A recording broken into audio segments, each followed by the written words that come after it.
2026 අවුරුද්දේ පෙබරවාරි මාසේ මැද සතියේ නිවාඩු දවසක්. නිවාඩු දවසක් වුණාට ටිකක් විතර පරිසරය අඳුරුයි. වෙනදා මේ අවුරුද්දේ මේ කාලෙට වෙනකොට හොඳට පායනවා. ඒත් මේ අවුරුද්දේ තාමත් සැරෙන් සැරේට වහිනවා. මේ වැටිලා තියෙන වෙරළු මල් පෙති ටික අතු ගාලා දාලා අපි ගේ ඇතුලේ තියෙන චූටි වැඩ ටිකක් කරන්න යමුකෝ.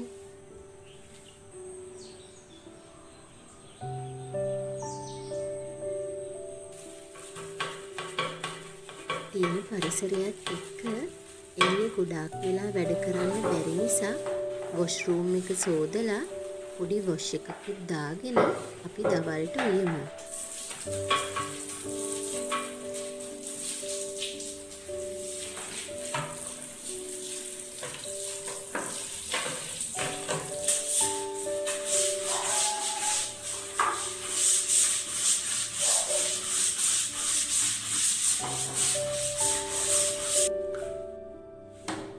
දවල්ට කිව්වට රෑටත් එක්කම එකපාරේ යුවනම් පැටව් දෙන්නයි මහත්තයයි තුන්දෙනාම හවස ක්ලාස් යන නිසා පොඩ්ඩක් නිදහසේ ඇඳට වෙලා පොතක් බලන්න තමයි මගේ ප්ලෑන් එක.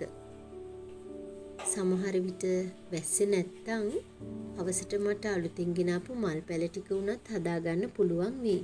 බලමුකෝ.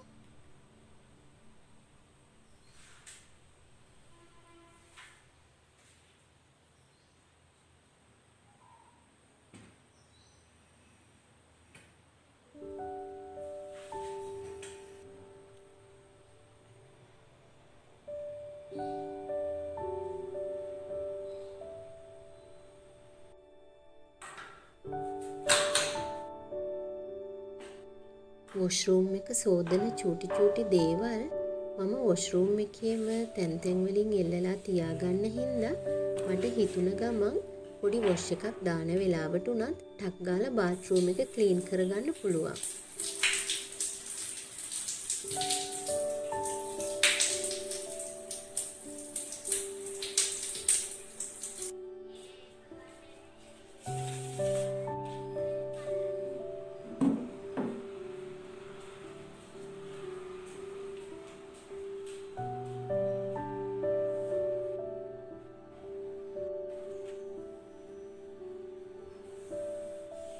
උයන දේවල් වගේම උයන විදිහත් හරියට ප්ලෑන් කරනවා නම් වැඩි වෙලාවක් යන්නේ නැතුව ඉක්මනටම වැඩ ටික ඉවර කරගන්න පුළුවන්.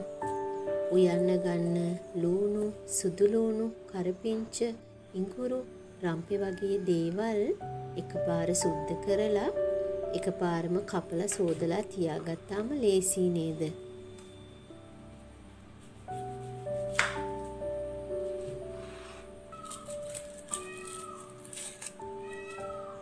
ඔයාට සැරින් සැරේ මේ කෑ ගහන වැහෙන මොනුරු කොහෙද දන්නවද ඉන්නේ? අපේ ගෙවල් පිටිපස්සේ තියෙනවා ටෙලිෆෝන් ටවර් එකක්. ඉතින් වැස්ස වෙලාවට මොනරු 7-8 දෙනෙක්ම ඒක උඩ නැගගෙන තමයි ඉන්නේ. ඉතින් එයාලා තමයි මේ සැරින් සැරේ කෑ ගහනවා ඔයාලට ඇහෙන්නේ.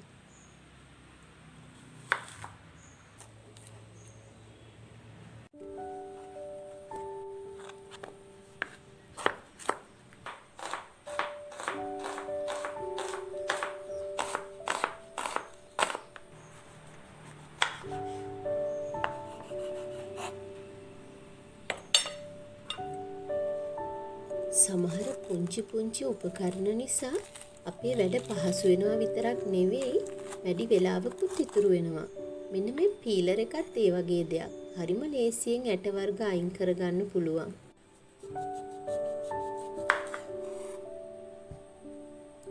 අද මම හිතාගෙන ඉන්නේ බීට්රූට් ටිකක් හීනියට ග්‍රේට් කරලා වැඩිපුර උඹලකඩ ටිකක් දාලා තෙලෙන් මලවලා ගන්න. ඊට පස්සේ පරිප්පු ටිකකුත් කිරෙන්ම හින්දලා උයමු. ගෙදර හදපු සැමන් ටිකක් මාළු මිරිස් ටිකක් එහෙම දාලා තෙල් දැම්මම රසට කන්න පුළුවන්.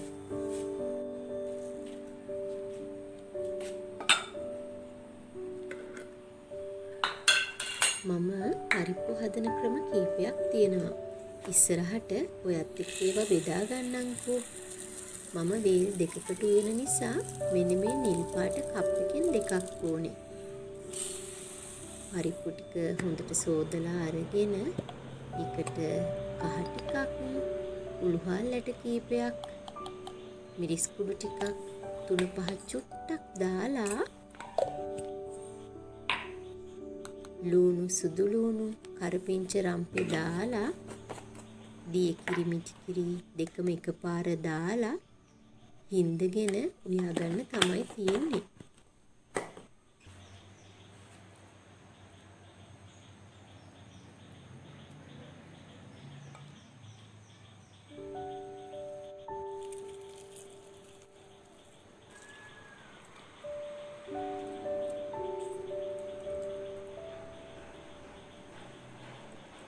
පරිප්පු කිරි දාලා උයනකොට මතක ඇතුව අමු මිරිස් කෑලි ටිකකුත් එකතු කරගන්න ඕනේ.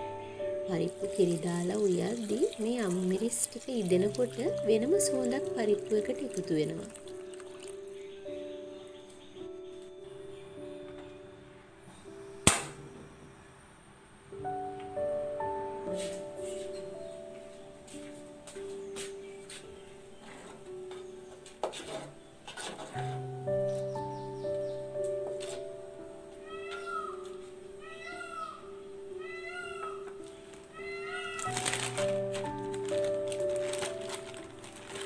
මේ සැමන් ටික මම වීකෙන්ඩ් එකේ හදලා ෆ්‍රීස් කරලා තමයි තියාගත්තේ.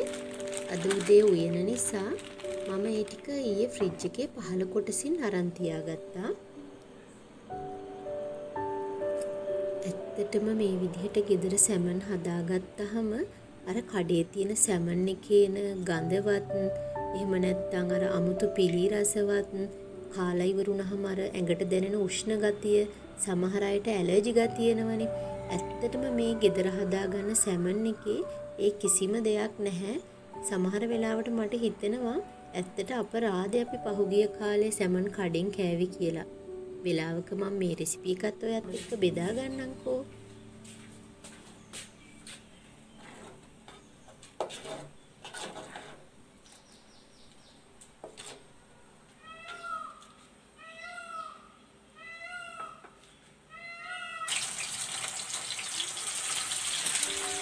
පැන් එකේ තියෙන තෙල් ටික රත් වෙනකොට සැමන් ටික තෙලට දාලා ටිකක් බැදෙන්න ආරිමු. මේ විදිහට තෙලේම සැමන් ටික බැදිලා ආපුවම වෙනම රසක් තියෙනවා.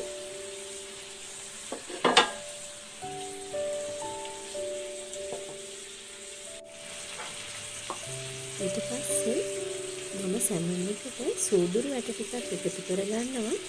ඇත්තටම සෝදුරු ඇට ටිකක් එකතු වුණාම සැමන් ටෙම්පරාදුවට අමුතු රස සුවඳක් එකතු වෙනවා. ඊට පස්සේ ටික වෙලාවකින් සැමන් ටික බැදුනට පස්සේ මම ලුණු, සුදු ලුණු, රම්පේ, කරපිංචා, මාළු මිරිස් එකතු කරගත්තා. ඊට පස්සේ කහ චුට්ටක්, ගම්මිරිස් ටිකක්, කෑලි මිරිස් චුට්ටක් දාලා හොඳට මිශ්‍ර කරගමු. මම නම් ඉතින් වැඩි කෑලි මිරිස් දාන්නේ නැහැ. මම ගොඩක් සැරකම් නැති නිසා.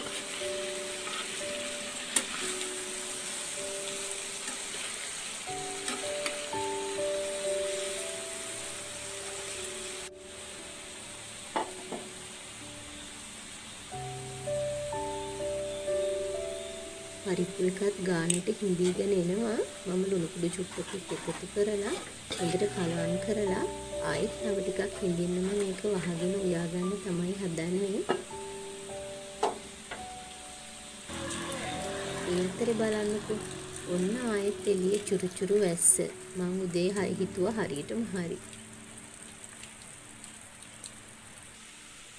සැමන් එක ගානට ටෙම්පරාදු වෙලා. ඊට පස්සේ ඉක්මනටම තෙල් ටිකක් රත් වෙන්න ඇරලා ඒ මම දැම්මේ අබ ඇට ටිකක්.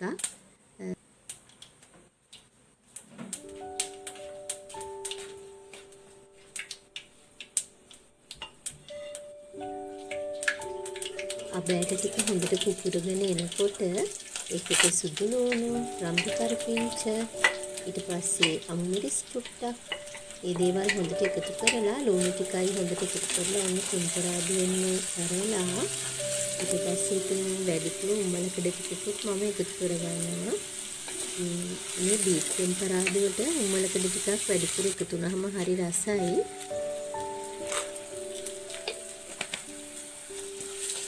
දැන් ඉතින් සැමන් තෙල් දාපු සුවඳයි පරිප්පු ටික කිරි දාගත්ත සුවඳයි එක්ක මගේ බඩගිනි හමුදාව මේ වෙනකොට ඉන්නේ හරිම අමාරුවෙන්. ඒ නිසා ඉක්මනට මේකට බීට් ටිකක් එකතු කරගෙන ඉක්මනට වහලා ටෙම්පරාදු කරගමුකෝ.